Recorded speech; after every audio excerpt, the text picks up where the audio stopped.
கலிகாலத்திலே கலி தோஷத்தை அகற்றக்கூடியவளாக கருணையோடே விளங்கக்கூடிய ஸ்வரூபம் என்னன்னு கேட்டா சாட்சாத் பகவதி துர்கா பரமேஸ்வரி.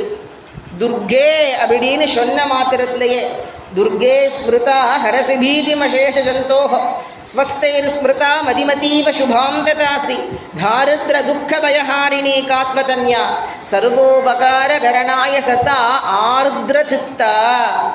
ஆர்திர சித்தம் அப்படின்னா உருகர நெஞ்சு அப்படின்னு அர்த்தம். யாருக்கு உருகர நெஞ்சு இருக்கும்?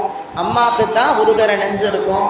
தான் குழந்தைக்கு ஒரு கஷ்டம் வந்துருது அப்படின்னு சொன்னாக்க யாரு உருகுவான்னு கேட்டா அம்மா தான் உருகுவோ.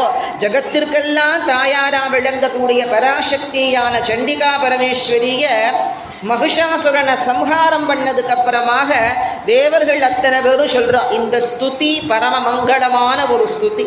துர்கே ஸ்மிருதா ஹரசி பீதி மசேஷ ஜந்தோஹோ.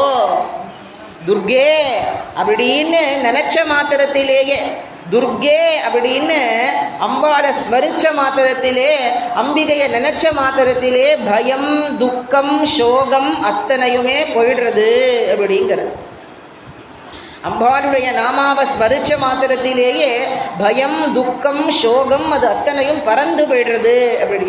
அம்பாளை எப்போ ஸ்மரிக்கணும்னு கேட்டாக்க கஷ்டப்படும் பொழுதுதான் ஸ்மரிக்கணுமான்னு கேட்டா இல்லை, சந்தோஷப்படும் பொழுது இன்னமும் அதிகமாக ஸ்மரிக்கணும். நமக்கு ஒரு கஷ்டம் வந்துடுது அப்படின்னா நம்ம ஆட்டோமேட்டிக்காக நம்ம அம்பாளைத்தான் சரணாகதி செய்யறோம். ஆபதீகம் ஸ்மரணீயம் ஸ்மரணீயம் சரணயுகலம் அம்பாயா. கஷ்ட காலத்தில் அம்பாளைத்தான் ஸ்மரிக்கணும். ஆனால் கஷ்ட காலத்திலே மாத்திரம் ஸ்மரிச்சுட்டு சௌக்கியமாக இருக்கும் பொழுது அம்பிகையை ஸ்மரிக்க வேண்டாமான்னு கேட்டால் அந்த சௌக்கியத்தை நமக்கு கொடுத்தவள் யாருன்னா பராசக்தி தான். அவளுடைய கருணை இல்லைன்னா சௌபாகியமானது எப்படி ஏற்படும்? அம்பாளுக்கு எப்போ சந்தோஷம் அப்படின்னு கேட்டாக்க அவளுக்கு சஹஸ்ரநாமால அனித்ய திருப்தான்னு ஒரு நாமா வருது. நித்திய திருப்தான்னு வரும், அனித்ய திருப்தான்னு மறுபடி வரும். அனித்ய திருப்தானா என்ன அர்த்தம்? என்றும் திருப்தி இல்லாதவள். என்ன இப்படி போய் அம்பாளுக்கு ஒரு நாமா? நித்தியமும் திருப்தி படுத்த முடியாதவள்னு ஒரு நாமா இருக்கலாமா அம்பா? நித்திய திருப்தானா என்றுமே திருப்தியோடு இருக்கிறவள். ரெண்டு வகையினாலையுமே நம்ம அவளுக்கு ஒன்றுமே பண்ணணுங்கிறது கிடையாது. நித்திய திருப்தியோடு இருக்கிறவ கிட்ட போய் புஷ்பத்தை நான் உனக்கு சமர்ப்பணம் பண்ணுறேன், வஸ்திரத்தை நான் உனக்கு சமர்ப்பணம் பண்ணுறேன், உனக்கு நான் நைவேத்தியம் பண்ணுறேன், இதன் மூலமாக நீ திருப்தியான்னு பிரார்த்தனை செய்துக்கிறதுலையும் அர்த்தம் இல்லை.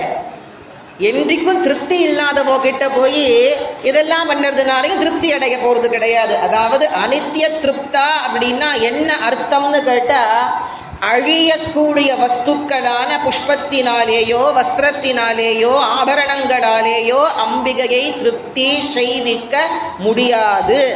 ஆத்மார்த்தமான அன்பினால் மட்டுமே அம்பாளை திருப்தி பண்ண முடியும். நம்ம சமர்ப்பிக்கக்கூடிய வஸ்து அது எவ்வளவு வசந்த வஸ்துவாக இருந்தாலும் சரி, சாதாரண வஸ்துவாக இருந்தாலும் சரி, அதை முழுக்க பிரேமையோடு அவளுக்கு சமர்ப்பணம் பண்ணணும். மனசு முழுக்க அன்போட பிரேமையோடு நம்ம எதை சமர்ப்பணம் செய்யறோமோ அதை அந்த பகவதி ஏத்துண்டு அனுகிரகத்தை செய்யறா.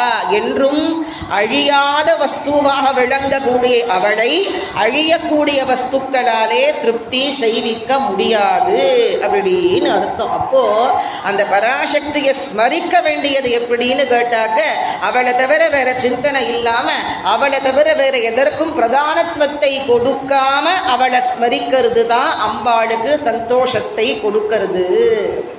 அப்படி துர்கே ஸ்மிருதா ஹரசி பீதிமசேஷ ஜந்தோஹோ ஸ்வஸ்தைர் ஸ்மிருதா மதிமதீவ சுபாம் ததாசீன். அதாவது சந்தோஷமா இருக்கும் பொழுது அம்பாளை ஸ்மரிச்சா அவள் சந்தோஷப்பட்டு ஞானத்தை கொடுக்கறா. கஷ்ட காலத்தில் அம்பாளை ஸ்மரிச்சா கஷ்டத்தை போக்குறா. சந்தோஷமா இருக்கும் பொழுது அம்பாளை ஸ்மரிச்சோன்னா அம்பாள் சொல்றானா லோகத்திலே விளங்குற எல்லாம் வெறும் மாய, வெறும் ஜடம், அதை எல்லாத்தையும் விட்டுடு, என்னுடைய பாதாரவிந்தம் தான் சாஸ்வதம், அதற்கு மேலே வேற ஒரு சாஸ்வதம் இல்லை, அந்த பாதாரவிந்தத்தை பிடிச்சுக்கோ, நான் யாருக்கும் கிடைக்காத மோட்சத்தை உனக்கு கொடுக்கறேன் அப்படிங்கிறா பகவதி. அதுதான் சந்தோஷமா இருக்கும் பொழுது அம்பாளை ஸ்மரிக்கணும். அப்படி ஸ்மரிச்சா பகவதியானவள் ஞானத்தை கொடுக்கறா, கைவல்ய மோட்சத்தை கொடுக்கறா. துர்கே ஸ்மிருதா ஹரசி பீதிமசேஷ ஜந்தோ ஸ்வஸ்தைர் ஸ்மிருதா மதிமதீவ சுபாம் ததாசி தாரித்ர துக்க பயஹாரிணி.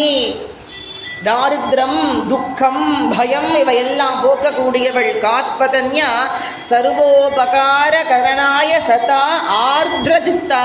அதாவது நம்ம குழந்தைகளுக்கு உபகாரம் பண்ண